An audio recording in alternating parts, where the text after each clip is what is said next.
Hi everyone, my name is Xolani from Swaziland. Here I'm with Glaser from the United States under the FPAP organization. I'm under the organization of Bela Children's Foundation in Swaziland. We just want advice from him because he has more experience about living HIV. As the youth of Swaziland, we are living with HIV and we have some challenges that we're facing. So we want a way out of them, and he's here to help us with. I'll first ask you, Jack, about how do you become a person living with HIV, living free, accepting yourself, because that's the first part that you have to do when you're living with HIV. Mm-hmm. Yeah, I mean, living with HIV is not easy. Challenging any situation in life is not easy. I know you're a paramedic. I'm sure Going to school and getting your degree to be a paramedic wasn't easy. Yeah, it was probably pretty challenging. Yeah. So just like any other challenging aspect of life, we have to be courageous and we have to be healthy and strong. The world of HIV today, the reality is if you get treatment, you're not going to die from HIV. You're going to live healthy. You'll probably have to worry about another health issue or something else in life. Living free, in my opinion, is understanding that the world today, if you're HIV positive, has opportunity. So there are organizations like the organization you work with and the Elizabeth Glaser Pediatric AIDS Foundation, along with a lot of government organizations that provide opportunity for youth to find support groups and to find treatment. And within those groups, you'll find peers that share the same challenges that you share. So we were talking earlier together, and we were talking about how you process the emotions and the feelings, right? Yeah. And the internal challenges of living with HIV. Well, you can't keep them inside. So you got to find people that you can talk to. You got to find support groups that you can communicate with and start a dialogue. Because anytime you can take something that you're struggling inside with and you can share it with someone else, it feels better, right? Yeah. I mean, even sitting here talking now, right? We got smiles on our faces because we're talking about something good, and we're talking about HIV. So everyone out there that, listens to what we're talking about now, they have to feel this positive energy, and they have to understand that we have to take care of ourselves if we want to be able to achieve the goals that we want in our life.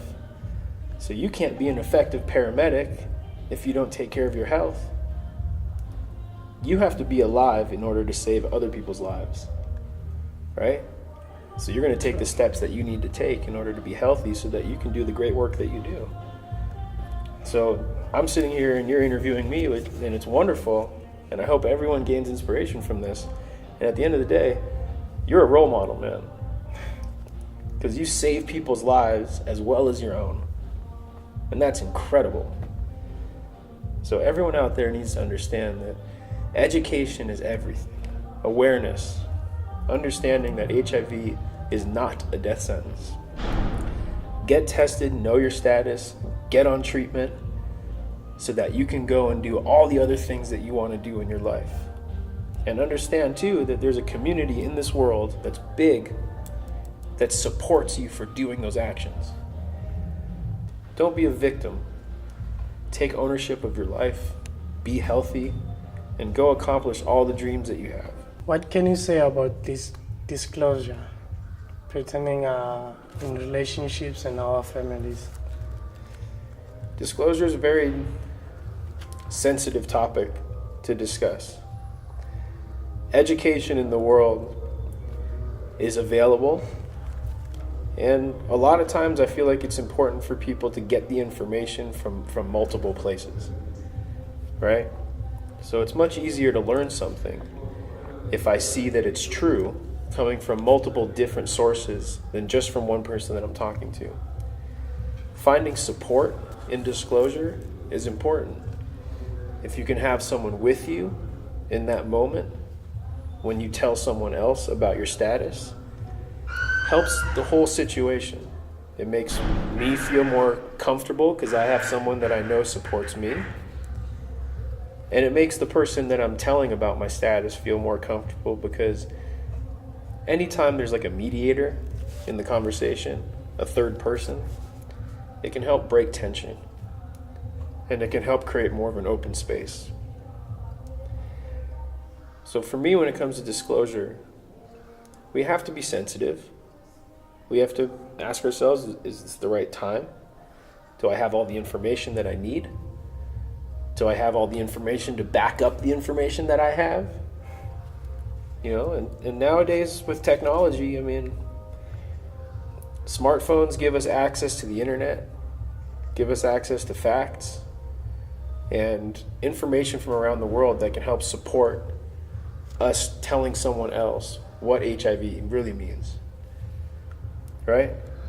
Yeah. And that's the example that we have to set. So when I stand up and I say, my name is Jake Glaser, and yeah, I'm HIV positive. And guess what? I take medication, and guess what? I'm going to be super healthy.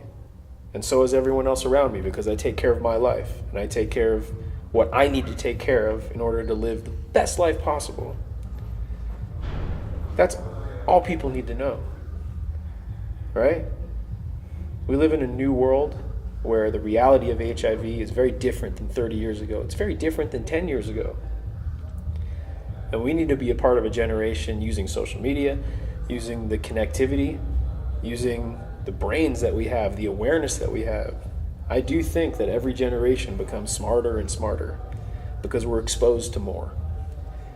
So let's use those tools that we have that those before us might not have had to be able to educate others. I would say if someone wants to disclose and they're unsure about how to deliver that information, they can be steered towards this interview. They can be shown information through RIATT and RIATT-ESA to be able to support the positive message around being HIV positive does not mean you're going to die. It means you're going to live if you act responsibly and take your medication. And if you do that, everyone around you is going to be healthy too. For your last word, what advice or motivation you can give to us as young people who are growing up with HIV? That's a very broad question. The future is very bright. The reality of the world today, and you know this too, but I'll speak on my own experience. I'm HIV positive and I take my pills every day. Because of that, my viral load is undetectable. Because of that, my girlfriend will not contract HIV.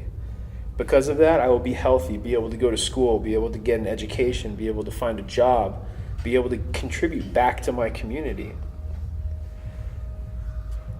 There's almost value, a lot of value, in confronting HIV in a responsible way. We were just talking about this earlier.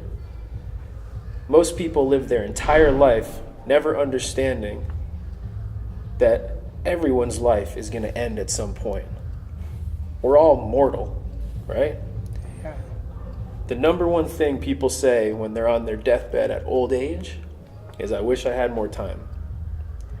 So what HIV has given me is the opportunity to see the value in life and to live every single moment that I live to the absolute max and in the most positive way that I can.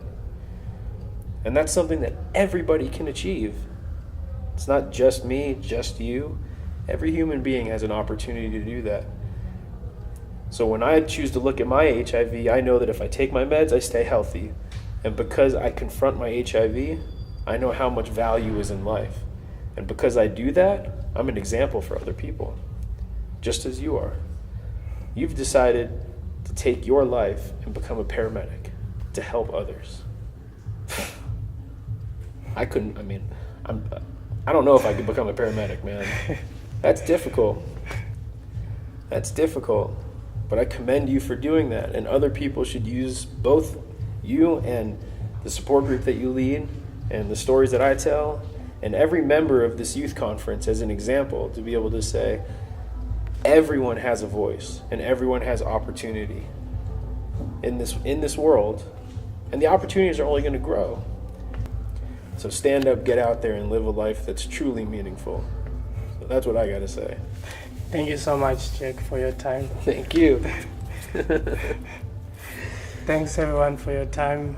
This is Xolani Makongo from Swaziland. We're wrapping up this interview.